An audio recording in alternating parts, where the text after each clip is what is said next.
Baik, kembali lagi bersama saya Natasha Adelina Melilak di video pembelajaran yang ke-7, yaitu tentang Pancasila sebagai dasar negara Republik Indonesia. Yang pertama adalah pada hakikatnya Pancasila mengandung dua pengertian pokok sebagai pandangan hidup bangsa Indonesia dan sebagai dasar negara Republik Indonesia. Dari kedua pengertian pokok ini kemudian dilahirkan atau dapat ditarik berbagai pengertian-pengertian lainnya. Dalam berbagai pengajaran tentang Pancasila telah didalilkan bahwa Pancasila itu telah ada atau lahir bersamaan dengan adanya lahirnya bangsa Indonesia. Pancasila sebagai dasar negara berarti setiap sendi-sendi ketatanegaraan pada negara Republik Indonesia harus berlandaskan pada nilai-nilai Pancasila, yang artinya bahwa Pancasila harus senantiasa menjadi kekuatan yang menjiwai kegiatan dalam membentuk negara.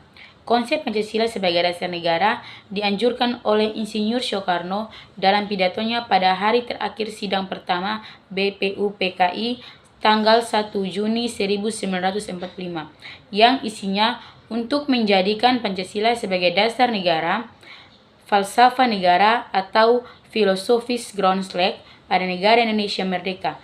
Usulan tersebut ternyata dapat diterima oleh seluruh anggota sidang. Sejak saat itu, Pancasila sebagai dasar negara yang mempunyai kedudukan sebagai berikut. Yang pertama adalah sumber dari segala sumber hukum di Indonesia. Dan yang kedua, meliputi suasana kebatinan dari Undang-Undang Dasar 1945. Yang ketiga, menciptakan cita-cita hukum bagi hukum dasar negara. 4. Menjadi sumber semangat bagi Undang-Undang Dasar 1945, dan yang kelima adalah mengandung norma-norma yang mengharuskan Undang-Undang Dasar untuk mewajibkan perintah maupun penyelenggara negara yang lain untuk memelihara budi pekerti luhur. Peranan Pancasila dalam ketatanegaraan Republik Indonesia ialah yang pertama, Pancasila sebagai pemersatu bangsa, yaitu dengan menyatukan banyak perbedaan-perbedaan yang ada di antara masyarakat. Yang kedua, Pancasila sebagai dasar filsafat atau pandangan hidup dalam berbangsa dan bernegara. Yang ketiga, Pancasila sebagai ideologi negara, yaitu dapat membawa Indonesia ke arah yang lebih baik. Salah satu peristiwa dijajah oleh negara asing sebagai pondasi dalam memperkuat sikap religi dan sosial. Yang terakhir ialah menjadi pegangan hidup menjadi warga negara yang baik.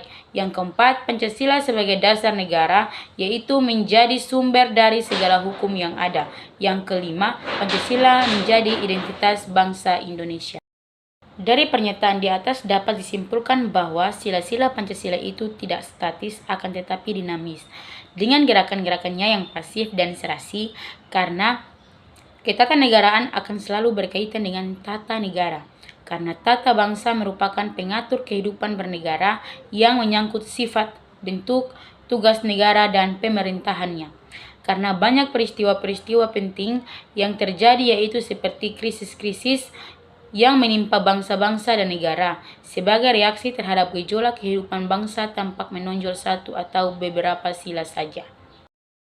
Hal ini silih berganti bisa terjadi pada setiap sila dalam peristiwa-peristiwa lain, menurut sifat tantangan bahaya yang dihadapi bangsa dan negara. Tetapi bila masyarakatnya pulih kembali menjadi stabil, kembalilah sila-sila Pancasila atau kembali ke dalam gerak lingkarannya yang serasi dan seimbang.